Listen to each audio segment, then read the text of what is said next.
Greetings. Today is Wednesday, October 7th, and I am going to share with you the same information you have been receiving about what to expect upon returning to GPC for in-person worship. And this is information for the congregation. We have not set a time or expectation for a public announcement of reopening, but we did plan for something to be available for congregational members and family of the church to return if they so choose. And so you have heard a little bit from the worship committee. Judy Sullivan shared information last week, and I believe that same video ran a couple of weeks so that you could become familiar with expectations around safe behaviors that are being set in place. So I'm going to go over that again, but I also want to make it clear that even though the session has talked about a target date for reopening the sanctuary for in-service worship, that is all contingent on everything going as planned, everything going safely, working out well with volunteers, including having sufficient numbers of volunteers. If we find that we don't have enough volunteers or something comes up that we didn't plan for, we may find it necessary to postpone reopening the sanctuary for in-person worship. And I wanted to make that explicitly clear. So I will let you know that the session is talking about a target date of return to worship for the congregation only at this time. We're not going to publicize it publicly. One, we don't have the space to accommodate everyone who might feel they want to show up at a church facility for worship. The sanctuary can safely accommodate only 30 people. Let me repeat that.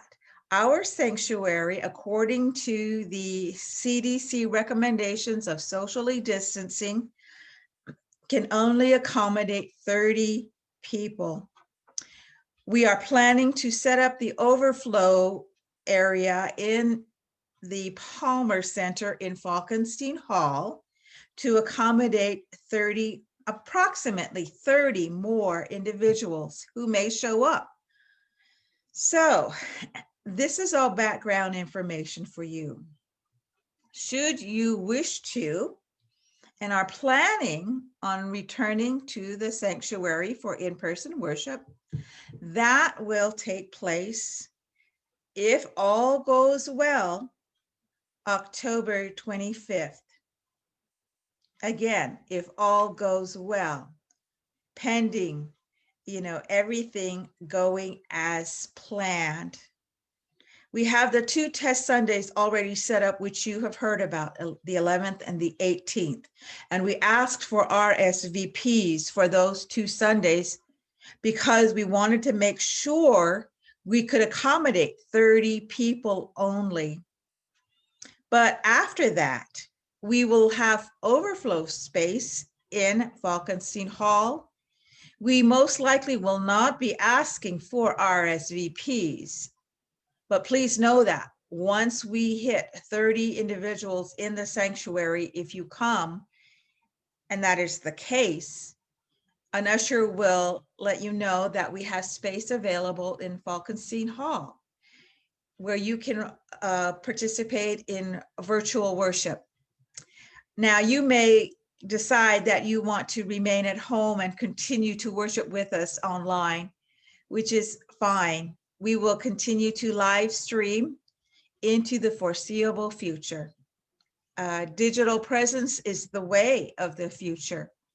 And so we will be planning long-term to continue that, to make upgrades in the facility and equipment in the same ways our ancestors did in planning for large buildings and making arrangements to minister out of the sanctuary and the church buildings. Now looking forward, we are looking at accommodating and participating online and virtually, and that will require different kinds of equipment and different kinds of planning in the future.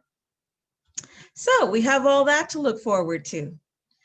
I'm here to let you know that the session has talked about an official reopening of the sanctuary for the congregation only at this time of October 25th.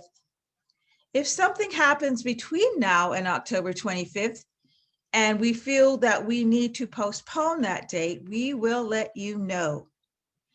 And so I wanted you to be clear about that. We are not setting that date in stone. We are saying, our best, with our best efforts and planning and being responsible, we hope to accommodate any who wish to return on October 25th. And if we need to postpone, we will let you know that as well.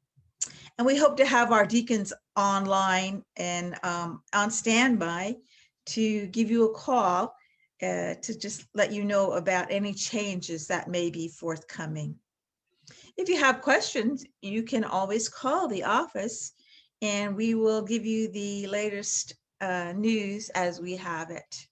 I hope you will be patient with us as we are being patient with one another. We have never been in this place before, but isn't that the way God works? I mean, the Bible's full of situations in which God's people were called into places they never expected to be. They were called to live their faith in love and compassion and trust in God, and we're finding ourselves in that place. And we can be a witness to the world in the way that we handle this together. If we are able to work out our own frustrations and our own grievances and sense of grief and loss, because we have lost something with this pandemic. I give thanks to God for binding us together in the Spirit of Christ, who makes all things possible. I give thanks that I can join with you virtually from week to week.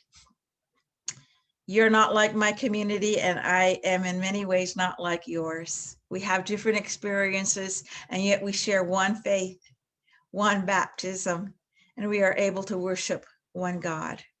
And so I look forward to you joining with me this Sunday in virtual worship online.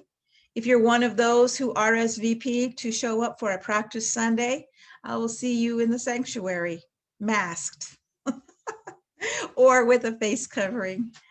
And I hope we can have patience with one another. I hope that we can listen to the ushers who will direct us and will help us gather safely. And we do these things out of love for one another, not so much to protect our own rights, because the gospel teaches us it's not about our individual rights, but it's about the law of love for one another. It's about caring for one another as a witness to the world that we serve a risen Savior. Okay, well, I hope this has been informative to you, a reminder to the things you've already heard, and we will be in worship this Sunday. Thanks.